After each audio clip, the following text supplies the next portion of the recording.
जय हिंद दोस्तों, रक्षित खन्ना के चैनल में आपका स्वागत है। दोस्तों कैसे हैं आप? उम्मीद करता हूं कि आप अच्छे होंगे। दोस्तों आज के इस वीडियो में मैं आपको जानकारी दूंगा एक बड़ी मीटिंग के बारे में, एक बड़ी बैठक के बारे में जो दिल्ली में आयोजित करी गई है। जैसे कि दोस्तों आप पीछे थंबनेल में देख रहे हैं, मैंने लिखा हुआ है हो गई बड़ी मीटिंग पेंशन मंत्री के साथ 8वां वेतन आयोग लागू करने से पहले। जी हाँ दोस्तों, 8 CPC लागू करने से पहले सरकार की तरफ से एक मीटिंग करी गई है। पेंशन राज्य मंत्री के साथ एक मीटिंग करी गई है कुछ पेंशनर्स एसोसिएशन के द्वारा। केंद्र सरकार की बड़ी मीटिंग, कुछ फैसले भी लिए गए हैं इस मीटिंग में, कुछ आउटपुट निकल के आए हैं जो मैं आपको समझाऊंगा।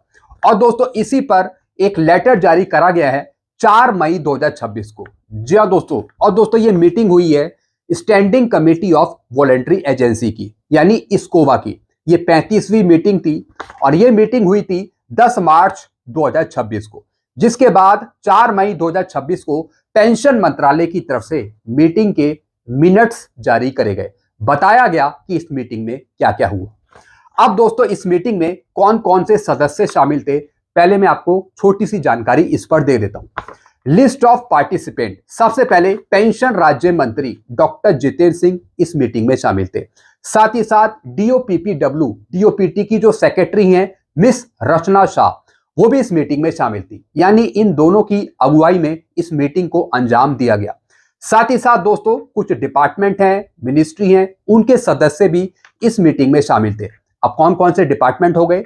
CGDA हो गया, मिनिस्ट्री ऑफ रेलवे हो गया, डिपार्टमेंट ऑफ एक्सपेंडिचर हो गया, डिपार्टमेंट ऑफ टेलीकम्युनिकेशन हो गया, फिर एक और CGD हो गया, सेंट्रल पेंशन अकाउंटिंग ऑफिस हो गया, department of personal and training. यानी जितने भी डिपार्टमेंट है उनके सदस्य इस मीटिंग में शामिल थे। Department of ex serviceman welfare हो गया, इसके भी सदस्य इसमें शामिल थे। डिपार्टमेंट ऑफ फाइनेंशियल सर्विस हो गया, central board of direct tax हो गया। यानी जितने डिपार्टमेंट हैं उनके सदस्य इस मीटिंग में भाग ले रहे थे, वो भी शामिल थे। साथ ही साथ पेंशन मंत्रालय के जो अधिकारी हैं, ऑफिसर्स हैं, वो भी दोस्तों इस मीटिंग में शामिल थे। यहाँ पे डिपार्टमेंट के नाम दिए हैं, साथ ही साथ यहाँ पे उनके नेम दिए हैं। फिर साथ ही साथ SCOVA standing committee of voluntary agency के जो पेंशनर्स एसोसिएशन है, वो भी दोस्तों इसमें शामिल थी। इनके सदस्य इसमें शामिल थे, जैसे कि बड़ौदा सेंट्रल पेंशन एसोसिएशन है, all India central government pensioner association है, all India federation of pensioners association Chennai है, Indian ex service league Chanakyapuri, Indian ex service league का भी दोस्तों एक संगठन है, एसोसिएशन है, तो उनके मेंबर भी दोस्तों इसमें शामिल थे। तो दोस्तों जितने एसोसिएशन है, पेंशनर्स एसोसिएशन है, तो उनके सदस्य भी इस मीटिंग में शामिल थे, ताकि आपके मुद्दों को सही से रखा जाए सरकार के सामने। अब दोस्तों इस मीटिंग में हुआ क्या, कौन कौन से मुद्दे उठाए गए पेंशनर्स कर्मचारियों से संबंधित, और फिर उसके बाद सरकार की तरफ से क्या रिप्लाई आया, ये मैं आपको सारी जानकारी दे रहा हूं आज के इस वीडियो में। जानकारियों में आगे बढ़ने से पहले एक छोटी सी अपील मैं आपसे करूंगा, और अपील है चैनल सब्सक्राइब की। देखने में आया काफी पेंशनर्स हैं जो वीडियो तो देख रहे हैं, लेकिन अभी तक उनमें से कुछ पेंशनर्स ने चैनल को सब्सक्राइब नहीं किया। ऐसे कितने पेंशनर्स हैं? 37%, और कितनों ने किया है? 62%। तो मैं आपसे अपील कर रहा हूं, जितने पेंशनर्स ने अभी तक चैनल को सब्सक्राइब नहीं किया, तो वो पेंशनर फटाफट सबसे पहले चैनल को सब्सक्राइब कर लीजिए, ताकि आपको बेहतरीन जानकारियां, नई जानकारियां, एडवांस जानकारियां, नए लेटरों की जानकारियां आपको तुरंत मिल सके। चैनल सब्सक्राइब करने के आपको एक भी पैसे नहीं देने, सब कुछ आपके लिए फ्री में है। साथ ही साथ इस परसेंटेज को 62% से बढ़ाकर 100% कर दीजिए चैनल को सब्सक्राइब करके। चैनल को सब्सक्राइब कर लीजिएगा और वीडियो को शेयर कर दीजिएगा, लाइक कर दीजिएगा और हाइप भी कर दीजिएगा। अब दोस्तों मैं आपको समझाऊंगा कि इस मीटिंग में क्या क्या हुआ, कौन कौन से मुद्दे इस मीटिंग में उठाए गए। साथ ही साथ दोस्तों कुछ बैंक हैं SBI, central bank of India या फिर दूसरे बैंक, तो दोस्तों उनके अधिकारी भी इस मीटिंग में शामिल थे। जो DGM है, जनरल मैनेजर है, वो भी इस मीटिंग में शामिल थे। अब दोस्तों इस मीटिंग में हुआ क्या, ये मैं आपको अब समझाता हूं पूरा हिंदी में, ताकि आप सही तरीके से समझ पाए। मैंने आपको बताया कि ये मीटिंग थी standing committee of voluntary agency की, 35वीं मीटिंग थी, 35वीं। 10 मार्च 2026 को नई दिल्ली में यह मीटिंग हुई थी। पेंशन और पेंशन भोगी कल्याण विभाग द्वारा मीटिंग के मिनट्स जारी करे गए 4 मई 2026 को। इस बैठक की अध्यक्षता डॉक्टर जितेंद्र सिंह माननीय राज्य मंत्री ने की थी। जैसा मैंने आपको बताया, जो पेंशन राज्य मंत्री हैं डॉक्टर जितेंद्र सिंह, तो उन्हीं की अगुवाई में यह मीटिंग हुई थी। अब दोस्तों यहां पर कुछ पेंशनर्स हैं या फिर फैमिली पेंशनर्स हैं जिनसे संबंधित मुद्दे उठाए गए। अब दोस्तों ये लेटर काफी बड़ा था, इसलिए मैंने कुछ पेंशनर्स को सिलेक्ट किया, तो उसी के रिगार्डिंग मैं आपको जानकारी दूंगा। जैसे कि दोस्तों रक्षा पेंशन भोगी जो डिफेंस पेंशनर्स हैं या फिर जो सिविलियन पेंशनर्स हैं, तो उनसे संबंधित मुद्दे उठाए गए थे इस मीटिंग में। अब दोस्तों मैं बात करूंगा यहाँ पे रक्षा पेंशन भोगी की, जो डिफेंस पेंशनर्स हैं। सबसे पहला मुद्दा रखा विदेशी पेंशन भोगियों के लिए जीवन प्रमाण पत्र। जी हाँ दोस्तों, जो डिफेंस पेंशनर्स इंडिया से बाहर रहते हैं, अब वो अपना लाइफ सर्टिफिकेट किस तरीके से जमा कर रहे हैं, क्या सरकार की तरफ से कोई कदम उठाए गए हैं जिससे वो अपना लाइफ सर्टिफिकेट सही तरीके से जमा कर पाए। अब दोस्तों यहाँ पे सरकार की तरफ से, सीजीडी की तरफ से क्या जवाब दिया गया इस पर। जो पेंशन भोगी विदेश में रह रहे हैं वे भारतीय दूतावास के माध्यम से अपना डिजिटल जीवन प्रमाण पत्र जमा कर सकते हैं। जी हाँ दोस्तों, जो सीडीए है, पीसीडी है, उन्होंने जवाब दिया कि जो बाहर रहते हैं पेंशन भोगी, जो डिफेंस पेंशनर्स बाहर रहते हैं, इंडिया से बाहर रहते हैं, तो उनके लिए भी कुछ सुविधाएं दी गई हैं ताकि वो अपना लाइफ सर्टिफिकेट सही से जमा कर पाए। इंडियन एमएससी के माध्यम से अपना डिजिटल जीवन प्रमाण पत्र वो जमा कर सकते हैं। एनआरआई और डीएनडीजी पेंशन भोगियों के लिए एक समर्पित ईमेल आईडी बनाई गई है और इस मेल आईडी के माध्यम से वो अपना जीवन प्रमाण पत्र दे सकते हैं। जी हाँ दोस्तों, तो दोस्तों यहाँ पे सीजीडीए पीसीडी ने बताया कि उनके लिए भी कुछ सुविधाएं दी गई हैं। फिर दोस्तों मुद्दा उठा वन रैंक वन पेंशन का। जी हाँ दोस्तों, जो ओआरओपी है क्या उसकी विसंगतियां ठीक करी गई है। अब सरकार की तरफ से क्या जवाब दिया गया, सीजीडी की तरफ से क्या जवाब दिया, पीसीडी की तरफ से क्या जवाब दिया। ओआरओपी 3 के संबंध में जुलाई और सितंबर 2024 में पत्र जारी किए जा चुके हैं। सरकार ने बताया कि हमने ओआरओपी 3 दे दी पेंशनर्स को। सुप्रीम कोर्ट ने भी इस योजना को सही ठहराया है, इसलिए इसे अब एक सुलझा हुआ मुद्दा माना गया है। जी हाँ दोस्तों, सरकार ने कह दिया कि ओआरओपी में कोई विसंगतियां नहीं है। जो पेंशनर्स को ओआरओपी 1, ओआरओपी 2, ओआरओपी 3 दी जा रही है उसमें कोई भी विसंगतियां नहीं है। और फिर सरकार ने कहा कि सुप्रीम कोर्ट से भी हरी झंडी मिल गई है कि ओआरओपी में कोई भी विसंगति नहीं है। जैसे कि 16 मार्च का पहले आदेश आया था सुप्रीम कोर्ट का, जिसमें सुप्रीम कोर्ट ने कहा था कि सरकार द्वारा जो ओआरओपी दी जा रही है उसमें कोई विसंगति नहीं है। तो दोस्तों यही जवाब सरकार ने यहां पर भी दिया है कि सुप्रीम कोर्ट से हमें हरी झंडी मिल चुकी है, इसलिए यह मुद्दा क्लोज हो चुका है। यानी इसका मतलब है कि ओआरओपी में कोई विसंगति नहीं है, ऐसा दोस्तों यहां पे बताया। फिर दोस्तों अगला मुद्दा उठाया पेंशन के बदले एक मुश्त राशि कम्यूटेशन की बहाली। जी हाँ दोस्तों, देखने में आया है कि जो स्पर्श के पेंशनर्स हैं 15 साल के बाद भी उनकी पेंशन में से कम्यूटेशन काटा जा रहा है। तो इस पे सरकार ने क्या जवाब दिया, यदि स्पर्श पोर्टल पर डेटा की कमी के कारण बहाली में देरी होती है तो पेंशन भोगी शिकायत दर्ज कर सकते हैं। जी हाँ दोस्तों, यहाँ पे सीजीडी ने बताया, पीसीडी ने बताया कि जो पेंशनर्स हैं उनके डेटा में गड़बड़ी है स्पर्श पे, तो इस वजह से 15 साल के बाद भी पेंशन में से कम्यूटेशन काटा जा रहा है। इस वजह से पेंशन रिस्टोर नहीं हुई है। लेकिन इन्होंने बताया कि इसके लिए भी कुछ कदम उठाए गए हैं, जैसे कि पेंशन भोगी शिकायत दर्ज कर सकता है, ग्रीवांस डाल सकता है स्पर्श में।